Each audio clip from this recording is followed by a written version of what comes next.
Peace, what's going on, everybody? Kind of just wanted to talk to y'all today about something different. One of my personal beliefs is that even as like super spiritual people, as people who are spiritually sovereign in their ways, and in some situations for certain people, physically sovereign, it's still important to understand the financial world around us.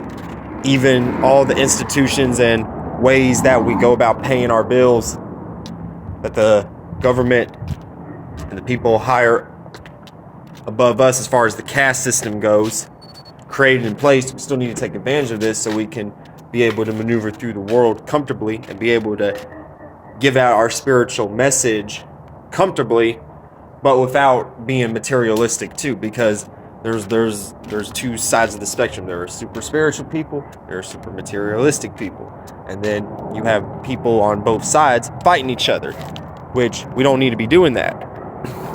We need to combine these two energies together. So in the next few videos, that's where I'm going to be basing my videos off of, is just financial development in a spiritual sense too, because you can understand all of these financial things through the lens of spirituality and your zodiac. The way you go about obtaining these finances, like I broke down in the previous video of the earth houses going through the different elements. That's just explaining the different ways you go about going about your grounded earthly realm of living. Basically what I'm trying to say is that all that does is explain the different ways of how you go about getting money and being stable and having a status in this world. So really in the next few videos, I'm really going to be breaking down credit, because credit is something that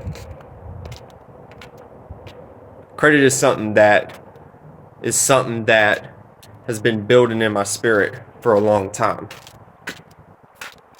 It has been building in me a lot. And I think it's important that we all together as spiritual people get into the fundamentals of credit and understand how to take advantage of these systems that are put into place. It's not as hard as we really think that it might be. For example, I'll just start off with the basics. With a credit card, let's say you work a regular job, okay? Take $300, $400, $500 of your paycheck. Excuse me, pardon me. Put that aside and open up what's called a secured credit card. Now, these secured credit cards are awesome because you do not have to have credit, and you don't have to have good credit either. You just find which one you like, which one has good benefits, because certain cards have certain benefits. Then you put your deposit of $500 into the secured card.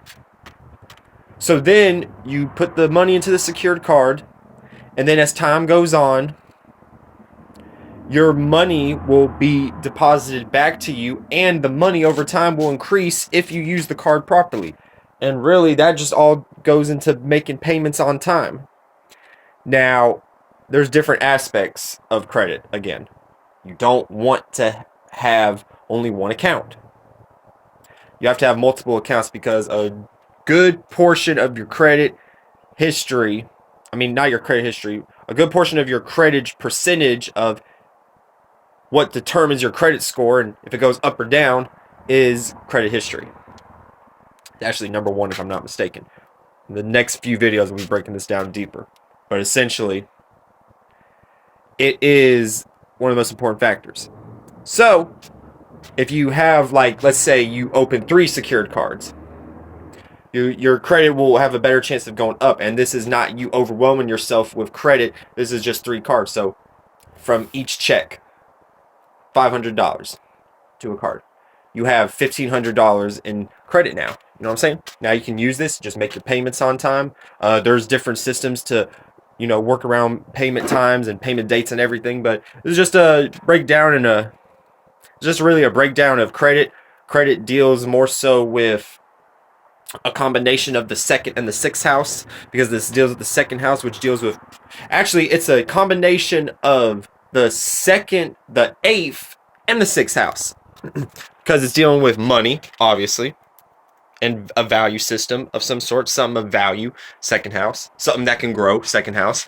6th house, analyzation, detail, routine, schedule, making payments on time. 8th house, other people's money, the bank's money, the credit union's money, whatever.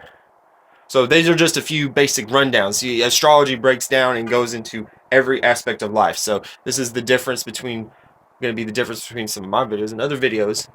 Is that, like, as far as dealing with credit, because there's a spiritual edge to it. But anyway, we'll get into that in another time. I love y'all.